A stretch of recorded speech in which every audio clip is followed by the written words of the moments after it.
Hello सर्वांना नमस्कार. रेश्मीनाथ या मराठी चॅनलमध्ये तुमचे सर्वांचे स्वागत आहे. एक लग्न असेही भाग 47. माय गॉड, खूप बेकार हालत झाली होती सईची. तिला बघून आम्हाला रडू येत होतं. रुद्र सरने तिला बाहेर काढलं असं म्हणत त्या मुलीने शीतलला सगळा प्रकार सांगितला. शीतल त्या मुलीकडे आश्चर्याने कडे बघत होत्या. तिलाही ते ऐकून वाईट वाटलं. मला माहीत आहे हे कोणी केलं असेल, शीतल दात ओठ खात म्हणाली. आम्हालाही माहीत आहे आणि रुद्र सरने यावर स्ट्रिक्ट ॲक्शन घेतली आहे. मयुरीला कॉलेजमधून काढलं आहे म्हणे, पिऊन दादा सांगत होते, एक मुलगी म्हणाली. बरं झालं, असंच पाहिजे तिला, शीतल रागाने म्हणाली. अगं पण कॉलेजमधून काढण्याने तिचं नुकसान होईल, सई काळजीने म्हणाली. ओ मदर इंडिया, जरा 10 शतकातून बाहेर या. हे जग वाटतं तितकं सोपं नाही. इथे जशास तसे वागावे लागते. आणि खबरदार, यावेळी जर तू त्या मयुरीला माफ केलंस तर. नाहीतर आपली मैत्री इथे स्टॉप, शीतल सईला दटावत म्हणाली. बरोबर आहे, मयुरी आणि तिचा ग्रुप खूप मुलींना त्रास देत होता. आता मयुरी नसल्याने त्या कुणाला परेशान करणार नाहीत, एक मुलगी म्हणाली. मयुरीच्या मैत्रिणी आवंडा गिळत सगळं ऐकत होत्या. बरं झालं काल आपण मयुरीसोबत गेलो नाही, नाहीतर आपल्यालाही कॉलेजमधून बाहेर काढलं असतं, मयुरीची एक मैत्रीण म्हणाली. हो ना, आता आपण सगळ्यांशी मिळून राहू. एक्झाम्स येत आहेत, आपल्याला नोट्स पण लागतील. मयुरीमुळे आपण का वाकड्यामध्ये जायचं, दुसरी मैत्रीण म्हणाली. दिवसभर सगळ्यांनी गॅदरिंगची छान प्रॅक्टिस केली. देवांश, उद्या गॅदरिंग आहे, सई बेडवर लोळून त्यांच्याशी व्हिडिओ कॉलवर बोलत होती. बेस्ट ऑफ लक, देवांश हसत म्हणाला. तुम्ही असता तर किती छान वाटलं असतं, सई म्हणाली. असं समज मी तिथेच आहे, देवांश म्हणाला. असं कसं समजू, तुम्ही समोर बसला असतात आणि माझा डान्स बघितला असता ना, सई म्हणाली.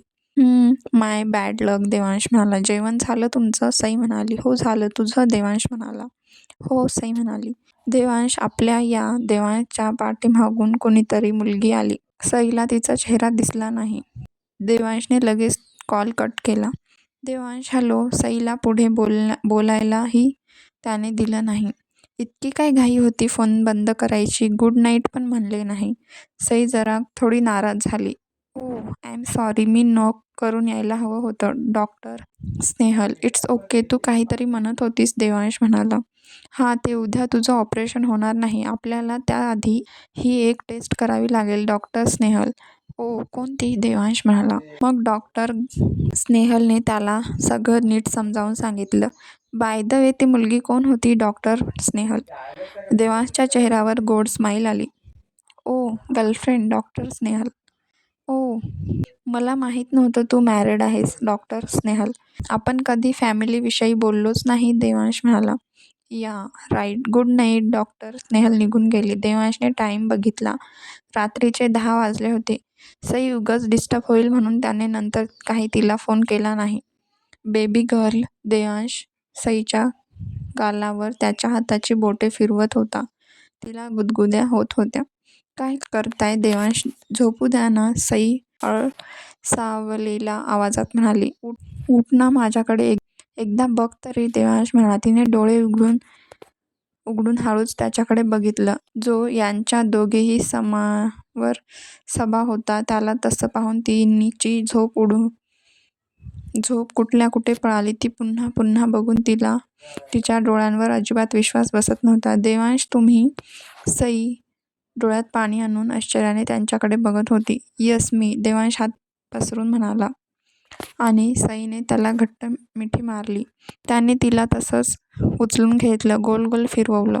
सगळ्या रूममध्ये दोघांचा हसण्याचा आवाज येत होता. खूप खुश होते दोघेही.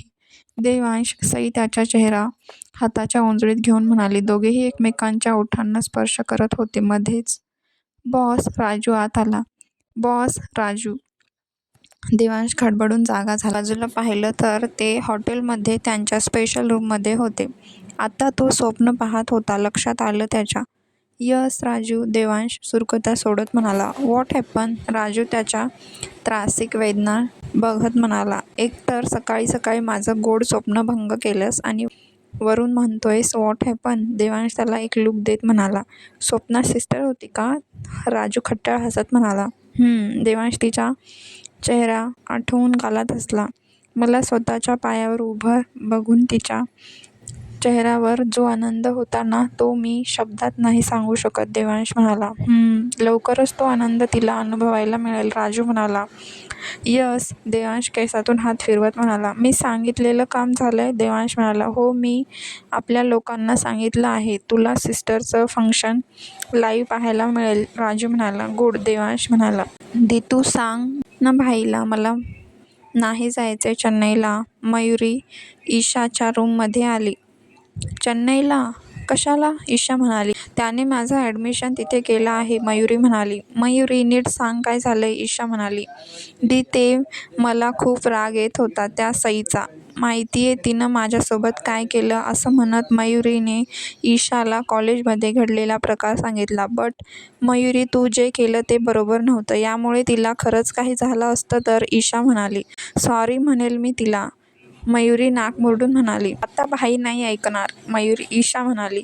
प्लीज वाटलंस मी इथेच दुसऱ्या कोण्या कॉलेजमध्ये ॲडमिशन घेईन, पण मला चेन्नईला नाही जायचंय, मयुरी म्हणाली. इकडे शिफ्ट करते, ईशा म्हणाली. प्लीज यार, तुझ्या इतक्या ओळखी आहेत, तू कर ना काहीतरी, मयुरी म्हणाली.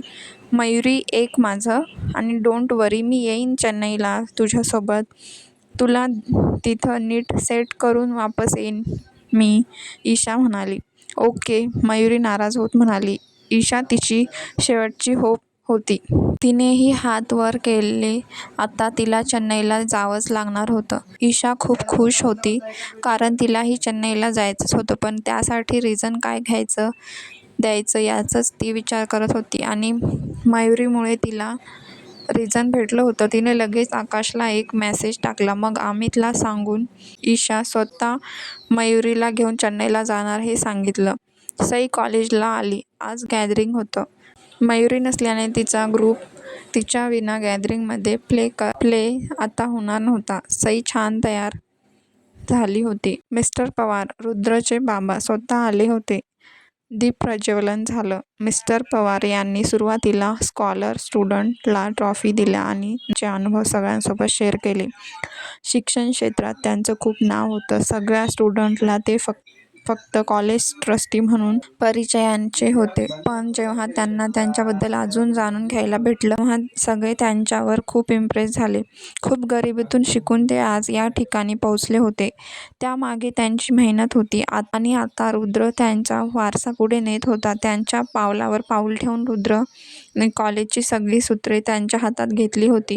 परंपरा, प्रतिष्ठा आणि अनुशासन या तिन्ही गोष्टींना तो पूर्णपणे फॉलो करत कॉलेज सांभाळत होता. मिस्टर पवार यांना ऐकून सगळ्यांना रुद्रबद्दल अजूनच आदर वाढला, कारण हे सगळं त्याला आनुवंशिक प्राप्त झालं होतं. सई पण मिस्टर पवार यांचं भाषण ऐकून खूप प्रेरित झाली होती.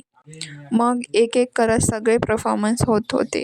सई, देवांश लॅपटॉप घेऊन बसला होता. त्याने राजूला अजिबात डिस्टर्ब करू नको अशी सक्त ताकीद दिली होती.